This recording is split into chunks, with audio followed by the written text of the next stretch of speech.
I'd like to welcome each one of you to our devotional study today. I invite you to come to Ruth chapter 4. We are in the middle of Boaz, the kinsman that has been approached about redeeming Ruth, talking to the nearer kinsman. And we're getting the minutes of the business meeting, if I can put it that way, in Ruth chapter 4, verses 1 through 8. We have seen here that Boaz has promised, he has given his word, that he is going to find this guy that's a nearer kinsman, and he's going to approach him about this issue. What a wonderful lesson and a reminder to us that when we give our word to somebody, that we should be doing it. Years ago, it was said that a man's word is his bond. And friend, that ought to be true for the Christian. We ought to be a people that are a people of our word. And Boaz is. Boaz finds this man. He finds 10 elders that can be witnesses. And we've been looking at this, and Boaz is just getting ready to present his case here.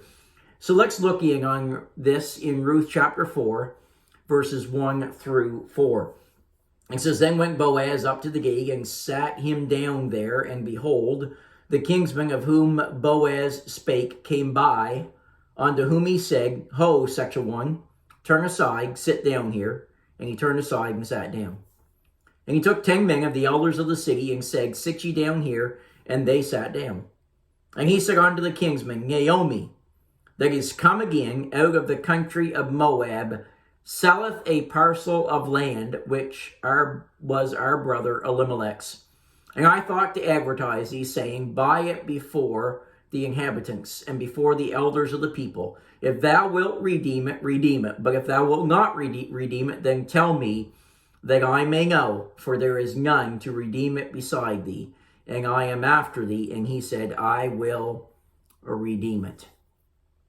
So we see here that Boaz presents his case, presents this situation to the nearer kinsman. And he told him that the land is going to be sold because of poverty. And he tells him in verse 3, he said unto the kinsman, Naomi, that is come again out of the country of Moab, selleth a parcel of land, which was our brother Elimelech's. And we're going to take some time to go back to Leviticus chapter 25 so that we can understand what was going on here. But we know that in Leviticus 25, it talks about the year of Jubilee, and in the case of poverty, that somebody could sell land. And then in the year of Jubilee, it would revert back to the original owner. So if this was going to be sold, it would be sold until the year of Jubilee. And then in the year of Jubilee, it would revert back to the descendants of Elimelech, which we will look at in just a moment. But come back to Leviticus chapter 25, and there's some things that we want to read here regarding this year of Jubilee. So Leviticus chapter 25, and in verses 25 through 28, it says, If thy brother be waxen poor, and hath sold away some of his possession, and if any of his kin come to redeem it, then shall he redeem that which his brother sold. And if the man have none to redeem it, and himself be able to redeem it, then let him count the years of the sale thereof, and restore the overplus unto the man to whom he sold it, that he may return unto his possession. But if he be not able to restore it to him, then that which is sold shall remain in the hand of him that hath bought it until the year of Jubilee, and in the Jubilee it shall go out, and he shall return unto his possession. So if Naomi sells the inheritance here, if Naomi sells this land, it would go to the nearer kinsman that bought it, and it would be his until the year of Jubilee, and then it would revert back to the descendants of Elimelech. However, even though it's not stated in this passage, let's think about this for a moment.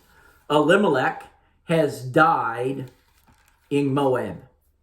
Both of his boys, Mahlon and Chilion, have died in Moab. So even though it's not stated here, there would be no descendants of Elimelech unless Ruth is redeemed through marriage and Boaz raises up some descendants for Elimelech. So we see that he comes to him, and Boaz talks to him about this land that was Elimelech's. And then we see that the kinsman is willing to redeem the land. He says in verse 4, I thought to advertise thee. In other words, I came to make you aware of this because you are a nearer kinsman than me, and you are in line to redeem this if you want to redeem it. I thought to advertise thee, saying, buy it before the inhabitants and before the elders of my people. If thou wilt redeem it, redeem it. But if thou wilt not redeem it, then tell me, that I may know, for there is none to redeem it beside thee, and I am after thee. And he said, I will redeem it. And as you look at this guy here, the nearer kinsman, who says, I will redeem the land, you can see as we get further into this, in tomorrow's devotional, you will see that this guy was looking at this purely from a business investment perspective. There's no love, there's no affection involved at all to him. This is just a business deal, and he wants to buy this land because it will be profitable for him. He will be able to get the harvest off of this land for the next number of years. He will be able to work this land, and as a result of that, he will get the benefit of what will come and the profit of what will come from this land. So it's purely a business deal. From his perspective, I want this land because of what this land can give me. Come back to Leviticus chapter 25, verses 23 and 24. It says, the land shall not be sold forever, for the land is mine, for ye are strangers and sojourners with me. And in all the land of your possession ye shall grant a redemption for the land. So here we see that he's looking at this land from a business investment perspective, and he wants the land because of what the land can do for him. But we're going to see in these verses that come that Boaz is going to reveal the whole deal. He says, listen, if you want the land, then you need to know that you're going to have to, Ruth comes with the land. And we're going to see his response to all of this. And it reminds us, friends, of the fact that so often people simply want things for the benefit that it will bring to them. They want their own way purely out of greed of the benefit of what it will do for them, or they want to be able to say that they had their own way. And it's sad, there are some today in some churches that will even go to extremes in getting their way and proving their point, even if it kills everything in the process. They don't care as long as they get what they want.